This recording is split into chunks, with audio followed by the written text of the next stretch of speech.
네, 여러분 안녕하세요. 드디어 금투세가 폐지가 됐습니다. 이재명 대표를 비롯한 야당이 장고 끝에 금투세 폐지에 동의를 하면서 유예기간 종료를 2개월 앞두고 4년 만에 드디어 사라지게 됐죠. 그래서 11월 4일에 폐지에 대한 기사가 올라오면서 내용을 좀 같이 보시면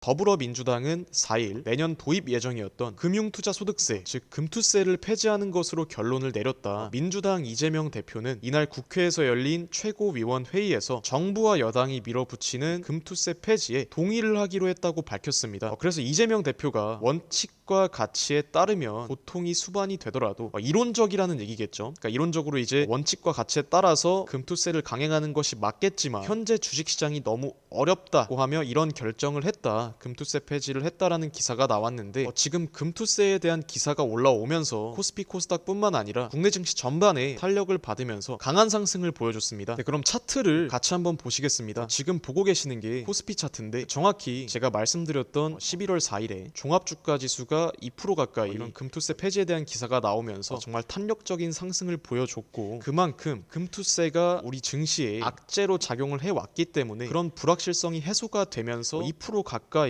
지금 코스피 주가지수가 오른 모습을 볼 수가 있죠. 그리고 코스닥이라고 다를 건 없는데 지금 코스닥도 보시면 똑같이 11월 4일 기점으로 이 금투세에 대한 우려가 해소가 되면서 코스닥은 코스피보다 훨씬 많이 올랐죠. 11월 4일에 3.5% 정도의 상승을 보여줬는데 이렇게 코스피보다 상승폭이 큰 이유는 아무래도 개인 투자자의 보유 비중이 월등히 높기 때문에 그만큼 금투세가 개인 투자자뿐만 아니라 기관, 외국인 물론 다 포함을 시켜야겠지만 특히나 이 개인 투자자한테 취약한 악재였단 점은 분명했으므로 그런 부분이 해소가 되면서 조금 더 코스닥이 이렇게 큰 폭으로 상승을 하지 않았나 저는 말씀을 드리고 싶고요. 차트로 보신 것처럼 이 금투세가 우리 증시를 억눌러 왔던 악재라는 것을 증명을 하였고, 미국이나 일본, 유럽 등의 증시가 사상 최고치를 경신한 가운데 지금 나스닥이나 S&P 500만 봐도 한 해 투자 수익률이 20%가 넘는데 코스피나 코스닥 같은 경우에는 지금 마이너스죠. 코스피 같은 경우에는 지난 2021년 6월에 3,300포인트 고점을 찍은 이후에 이번 상승장에서도 AI 랠리로 미국 증시, 일본 증시, 유럽 증시는 계속해서 피크를 찍으면서 사상 최고가를 돌파를 하고 있는데 우리나라 증시는 이번 상승장에서도 전고점을 돌파를 하지 못하고 오히려 마이너스 수익률을 기록을 했다는 거죠. 박스피를 벗어나지 못하는 모습이었는데 특히나 미국의 대선 불확실성과 제가 오늘 말씀드리는 이 금투세와 같은 대내외 악재로 심지어는 지난 8월 9월에는 코스피가 2,500선 아래로 밀려났다는 거죠. 그래서 이렇게 마이너스 수익률을 어처구니없게 기록을 했던 거고, 그래서 이러한 요인들 때문에 투자자분들 중에서 제 주변 분들도 지금 국장 접고 미국 증시에 투자를 해야 된다 이런 분들이 정말 많았는데 이때 서학개미들의 해외 투자금이 사상 최고치를 경신을 했고요. 아무래도 이 수익률 자체가 한국 증시는 지금 AI 랠리로 세계 주요 증시가 피크를 찍는데도 불구하고 마이너스 수익률을 기록을 하고 있으니 상대적으로 이 지수 수익률이 더 좋은 미국에 투자를 하는 겁니다. 그래서 국장 탈출에는 다 이유가 있다고 하죠. 그래서 올해 3분기에 서학개미들의 해외 투자금이 사상 최고치를 경신을 했고요. 결국 금투세의 본질적인 의미가 상장 주식의 매매 차익에 과세를 하겠다는 건데, 기본적으로 우리나라의 증권 거래세 제도를 살펴보면 코스피 그리고 코스닥 증권 거래세가 기본적으로 둘 다 0.18%인데 금융 투자에 대한 과세라고 하면 원래는 배당 소득 그리고 이자 소득에 대한 과세는 했지만 상장 주식에 대한 매매 차익은 과세를 하지를 않았죠. 근데 여기다가 상장 주식의 매매 차익으로 발생한 수익이 5천만 원이 넘으면 과세를 하겠다는 겁니다. 20%의 세율로 과세를 하겠다라는 거고, 상식적으로 생각을 해보면 우리나라 주식시장은 외국인의 비중이 매우 큰데 안 그래도 쪼개기 상장, 북한과의 지정학적 리스크, 대주주의 지배권 남용으로 인해서 우량주에 대한 장기 투자가 애초에 어려운 시장이죠. 단적인 예를 보여드리자면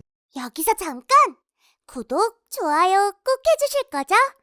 최근에 핫했던 고려아연이 있죠. 고려아연 차트를 같이 보시면 이 구간 안에서 경영권 분쟁에 대한 정말 많은 일들이 있었는데 경영권을 놓고 다툼이 일어나면서 주가가 많이 올랐습니다. 그래서 이 과정에서 많은 일들이 있었는데요. 놀랍게도 이때 유상증자를 발표를 하면서 주가가 급락을 했죠. 실제로는 고려아연이 울산에 있는 기업인데 이런 경영권에 대한 분쟁에 휩싸이면서 울산 시민들이 고려아연 일주 모으기 운동까지 했을 정도로 정말 시민들까지 나서서 기업을 도우려고 했던 부분이었는데 2조를 공개 매수하겠다고 발표를 한 뒤에 며칠 있다가 2.5조를 유상증자를 해버립니다. 지금 보시면은 2.5조를 기습 유상증자를 하면서 주가는 그대로 하한가를 갔죠. 하한가 직행을 하면서 주가는 곤두박질 쳤고 소액주주분들은 망연자실, 허탈감을 감추지 못했다, 이런 내용인데 정말 미국이었으면은 소송이 100번 걸렸을 일이고 주주분들 입장에서는 피눈물 나는 일이죠. 민주당에서는 금투세를 시행하는 것이 이론적으로는 맞지만 그래서 이런 상황 때문에 한국의 자본시장이 취약하고 1,500만 주식 투자자들의 입장을 고려해서 드디어 폐지로 결론이 난 건데요. 사실 우리 증시의 가장 큰 브레이크가 어떤 거였냐고 물어본다면은 대선 불확실성, 높은 금리 이런 것보다도 금투세가 올해 상승장 피크일 때 추가 상승을 못하게 만든 원인이라고 생각을 합니다. 미국 증시도 똑같이 대선 불확실성이 있었는데 계속해서 사상 최고가 랠리를 경신을 하지 않습니까? 그래서 근본적인 원인은 저는 금투세였다라고 생각을 하고, 그래서 앞으로 민주당뿐만 아니라 국회에서 증시에 대해서 조금 더 긍정적인 생각을 가지셨으면 좋겠고, 그래서 우리가 마음 놓고 대기업, 우량주에 장기 투자를 할 수 있는 그런 환경을 만들어 주셨으면 좋겠다라고 말씀을 드리고요. 마지막으로 이 금투세에 대한 내용을 차트적인 관점, 시장의 관점에서 조금 접근을 해보면은 지금이 시장의 가장 중요한 위치라고 말씀을 드리는 게 뭐냐면은 삼각 수렴을 하는 자리죠. 지금 8월을 기점으로 해서 지금까지 이어온 이 패턴을 보았을 때는 정확히 이 삼각 수렴을 하는 자리인데, 국내 증시의 이 내외적인 근본적인 악재인 금투세가 해소가 되면서 올해 하반기부터 이 주요 해외 증시들은 계속해서 최고점 랠리를 경신을 하면서 피크를 찍고 있었을 때 코스피 같은 경우에는 이 박스권에서 횡보를 하는 흐름을 보여줬죠. 저는 그 근본적인 이유가 금투세라고 말씀을 드리는데, 그래서 이 금투세라는 정말 큰 악재가 해소가 됨으로써 적어도 2800선까지는 주가가 되돌림이 나올 수 있지 않을까라고 생각을 하고 있고요. 일단 하반기에는 주요 기업들의 실적도 상당히 괜찮게 나오고 있기 때문에 이런 금투세에 대한 악재가 해소가 돼서 저는 충분히 2800선까지 바라볼 수 있다고 생각을 하고요. 정말 다행인 게 이 금투세가 폐지가 되면서 개인 투자자분들의 그런 우려가 한층 벌어졌을 거라고 저는 생각을 하고 있습니다. 그래서 코스피 코스닥의 낙관적인 전망을 하면서 좋은 모습 기대를 해보겠고요. 이번 영상 여기까지 마무리하면서 다음 영상으로 저는 찾아뵙도록 하겠습니다. 감사합니다.